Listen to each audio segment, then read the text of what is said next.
मित्रांनो, आज मनुष्याला सर्व काही आहे पण समाधान नाही. पैसा आहे पण शांतता नाही. मोबाईल आहे पण माणूस नाही. औषध आहे पण आरोग्य नाही. सरकार आहे पण शेतकऱ्याच्या डोळ्यातील पाणी थांबत नाही. आज पृथ्वीच्या गर्भात पाणी कमी पण माणसाच्या मनात पाप वाढते.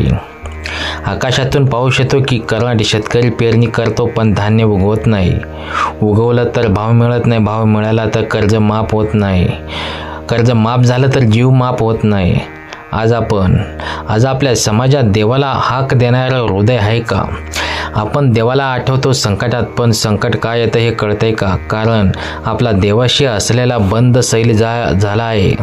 आज आपण देवाला मित्र म्हणून न पाहता फक्त देवा मागतो ते दे असा व्यवहार करतो. पण संत तुकाराम महाराज सांगतात की देवच सखा आहे. तो फक्त याचकांना नव्हे तर भाविकांना सांभाळतो. आजचा अभंग आपल्याला शिकवतो देवापासून दूर गेलेलं जग कसावीस होतं, कैसं बैचन होतं. आज मुलगा बापाला विचारतो मला काय मिळेल. भावंडे एकमेकांचे शत्रू झालेत. माणसाने जमिनीच्या कागदावर सही करून स्वतःचं मानवधर्म गहाण टाकले. शेतकरी आत्महत्या करतो. रुग्णालयात खाट नाही. औषधं महाग. नातेसंबंध ढासळले आणि या सगळ्यात माणूस विचारतो देव कुठे आहे. आज मी तुम्हाला असा अभंग सांगणार आहे की जो फक्त म्हणण्यासाठी नाही तर जगण्यासाठी आहे. हा अभंग सांगतो देव आपला सखा आहे, जग नाही. जग कृपा करत नाही तर जग फक्त व्यवहार करतं. पण देव तरी काय करतो? हा अभंग सांगतो देव ती कृपा करतो जी कोणीच करू शकत नाही. आज तुम्हाला तुमच्या जीवनात देवाचा अनुभव आहे का? देव तुमच्या पाठीशी आहे असा जिव्हाळ्याचा अनुभव कधी आलाय का? की आपण फक्त देवाला मंदिरात ठेवून स्वतःचं आपलं जीवन संकटात नेत आहोत. जर तुम्हाला तुमच्या देवाशी असलेलं नातं पुन्हा जोडायचं असेल तर आत्म्याला बैचन करणाऱ्या प्रश्नाचे उत्तर हवी असतील तर हा व्हिडिओ शेवटपर्यंत नक्की पहा. कारण पुढच्या काही क्षणात आपण संत तुकाराम महाराजांच्या त्या दिव्य वाणीत प्रवेश करणार आहोत ज्या तुमच्या जीवनाला दिशा देतील. जर तुम्हाला हा आध्यात्मिक प्रवास मनापासून वाटत असेल तर लगेच व्हिडिओ लाईक करा, आपल्या मित्रांना शेअर करा आणि चॅनलला सबस्क्राईब करा. कारण हा फक्त व्हिडिओ नाही तर तुमच्या जीवनाचं परिवर्तन आहे. देव सका जरी जग अवघे कृपा करी, ऐसा असोने अनुभव कासावीस होत जीव. देवाची जतन तया बांधू न शक्य आम्हा, तुका मने हरी प्रल्हाद दासी यत्न करी. महाराज म्हणतात देव आपला सखा आहे. मित्र म्हणजेच मित्र जो कधी सोडत नाही. पण आजचा मानव जगाच्या कृपेवर जगतो. लोक काय म्हणतील, समाज काय बोलेल, बाजारभाव काय आहे, राजकारण कोणाचं चाललंय हे पाहून आपण आपलं आयुष्य चालवतो. पण या जगाची कृपा म्हणजे सावलीसारखी. सूर्य बदलला की सावली बदलते. शेतकरी जगावर अवलंबून राहतो. भाव मिळेल का, कर्ज माफ होईल का, पाऊस पडेल का. पण देवावर ठेवलेला विश्वास मात्र ढळलेला आहे. औषधं खाल्ली, गोळ्या घेतल्या पण रोग बरा होत नाही. कारण औषधं शरीरावर काम करतात पण आश्रय आत्म्यावर काम करतो. माणसाने देवाशी सख्य सोडलं आणि मोबाईलची सख्य जोडलं. परिणाम घरात एकत्र बसून जेवण नाही पण ऑनलाईन गेम्सला वेळ आहे. म्हणून महाराज सांगतात जगाचं प्रेम तात्पुरतं पण देवाचं प्रेम अखंड आहे. आपण देवाला फक्त दात्या म्हणून मानतो पण सखा म्हणून मानत नाही. एक शेतकरी होता. पिकं निघाली नाही. तो कर्जात गेला. घरात अन्न नव्हतं पण रोज तो हरिनाम घेत होता. लोक म्हणाले देव तुझं काही करणार नाही. तो म्हणाला देव माझा सखा आहे, तो मला सोडणार नाही. काही दिवसांनी त्याच्या शेतात भूजल सापडलं. विहीर झाली, पाणी आलं, पिकं आली आणि आज तो शेतकरी गावातील इतरांना रोजगार देतो. हे काय योगायोग नाही, ती आहे सखा भावनेची शक्ती आहे. शेतकऱ्यांचा जीव आज का कासावीस होतो? कारण त्याचा देवाशी असलेला सखा भाव तुटला आहे आणि तो जगाची मर्जी जिंकण्यात गुंतला आहे. सरकारची योजना बदलते, बाजाराची किंमत बदलते पण देवाची करुणा कधी बदलत नाही. तुम्ही देवाला स्वतः सखा मानलाय का की फक्त संकटात हाक मारण्यापुरता उपयोग करतात? मित्रांनो, या पहिल्या ओळीत तुकाराम महाराजांनी आपल्या दुःखाचं मूळ उघड केलं आहे.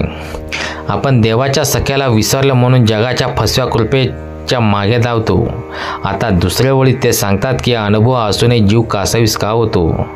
ऐसा असूनही अनुभव कासावीस होती जीव.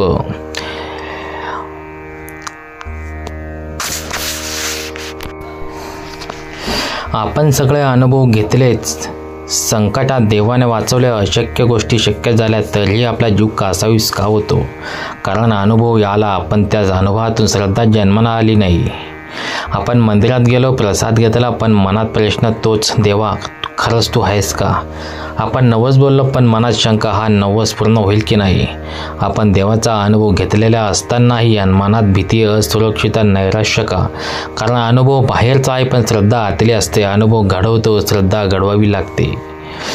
शेतकरी म्हणतो, गेल्या वर्षी देवाने वाचवलं पण यंदा पाऊस नाही आला तर, भाव नाही मिळाला तर, कर्ज माफ नाही झालं तर, अनुभव आहे पण विश्वास नाही. ऑपरेशन यशस्वी झालं, डॉक्टरने सांगितलं सर्व काही ठीक आहे, पण घरी गेल्यावर पुन्हा तीच भीती, आज काय होणार? जीव आजहून कासावीस होतो. माणसं म्हणतात घरात शांतता आहे पण उद्या भांडण होईल का? आयुष्यभर आपण भीतीने जगतो कारण विश्वास कागदावर आहे, मनावर नाही. भक्त प्रल्हादाचा अनुभव आणि विश्वास. प्रल्हादाला केवळ अनुभव नव्हता, त्याला देवावर अखंड सखा भाव होता. म्हणून जरी वडिलांनी मारायला यंत्रणा उभी केली तरी त्याचा जीव कासावीस झाला नाही. आपण काय करतो? देवावर विश्वास ठेवतो तेव्हा संकट असतं, संकट गेलं की देव विसरतो. यालाच महाराज म्हणतात, अनुभव असूनही जीव कासावीसच.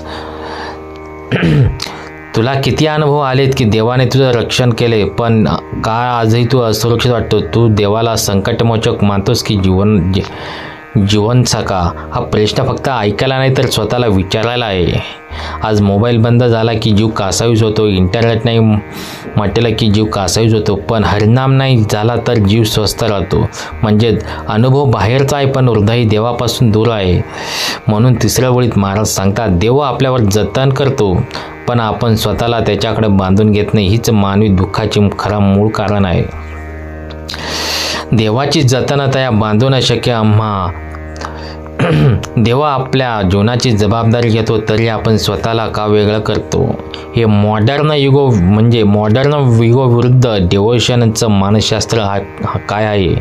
कृषी, आरोग्य आणि मानवी मानसिक ताणाशी ही ओळ कशी 10 मिनिटात जोडते?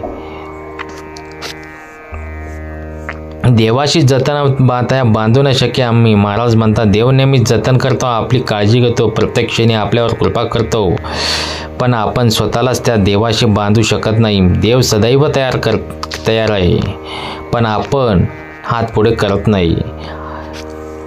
आपण संकटात देवाकडे धावतो, संकट गेलं की देवाला विसरतो. आपण देवाला ऑप्शन म्हणून ठेवतो, सोल्युशन म्हणून नाही. आपण देवावर प्रेम करत नाही तर देवाचा वापर करतो. हीच खरी सेपरेशन आहे. देवाची जतन चालू आहे पण आपण स्वतः त्या जतनाच्या छायाखाली जायला आपण तयार नाहीत. शेतकऱ्याच्या हातात नांगर असतो पण हृदय देवात नसतं, म्हणूनच व्याप वाढतो. ऑपरेशन झालं की तरी म्हणतो आता पुढे काय होईल? रिपोर्ट नॉर्मल आला तरी मन घाबरतं कारण आपण शरीर डॉक्टरांकडे देतो पण आत्मा देवाकडे देत नाही. घरात TV, मोबाईल, इंटरनेट आहे पण शांतता नाही कारण देवाचं जतन आपण आपल्या स्वतःच्या अहंकाराशी बांधून घेतो, देवाशी नाही. आपल्या नात्यांना देवाची उपस्थिती हवी, उपकरणाची नाही. एका आईने आपल्या मुलाला घट्ट पकडलं, समोर खाई होती. आईचा हात मजबूत होता पण मुलाने स्वतःला सोडवलं आणि खाली पडला. देवाची कृपा म्हणजे आईचा हात सदैव मजबूत पण आपणच स्वतःला त्या हातून सुटवत आहोत. तुम्ही देवाकडे बांधलेले आहात काय? फक्त देवाकडे हजेरी लावता? तुमचं नातं देवाशी आहे की तुमचं मोबाईल, पैसा आणि मान मरतबाशी? याचं उत्तर आम्हाला कॉमेंटमध्ये हवे. महाराजांनी आता 4थ्या ओळीत सांगितलं आहे, देवाने प्रल्हादासारख्या भक्तासाठी ज्याप्रमाणे यत्न केला तसाच यत्न आजही होतो, फक्त बांधणं आपल्याकडून राहिलं आहे. तुका म्हणे हरी प्रल्हादासी यत्न करी. ही ओळ आपल्याला सर्व जीवन समस्याचा अंतिम उपाय आहे. कारण ही ओळ सांगते की देवाकडून कृपा थांबत नाही, फक्त भक्ताकडून विश्वास थांबतो. संत तुकाराम महाराज म्हणतात, हरी म्हणजे परमेश्वर हा आपल्या भक्तासाठी यत्न करतो, परंतु साधा यत्न नाही, तो प्रल्हादासाठी झालेला दिव्य प्रयत्न आहे. ज्याने नरसिंह रूप धारण केलं, ज्याने दैत्यराजाचं सामर्थ्य मोडलं आणि एका लहान मुलाच्या विश्वासाला जगापुढे अमर केलं. प्रल्हादाची कथा ही पुराण नाही, हा पुराण नाही तर आधुनिक विज्ञानाचा नियम आहे. जो देवावर अढळ विश्वास ठेवतो त्याच्यासाठी देव नियम बदलतो, परिस्थिती वाकवतो आणि अशक्य गोष्टी शक्य करतो. जेव्हा शेतकरी म्हणतो देवा मी तुझ्या नावावर नांगरतो, जिथे जमीन कोरडी असली तरी आशेचं पीक उगवतो, पण जेव्हा तो म्हणतो सरकारनं दिलं नाही तरी मी संपणारच, तिथेच आत्मा कोरडा पडतो.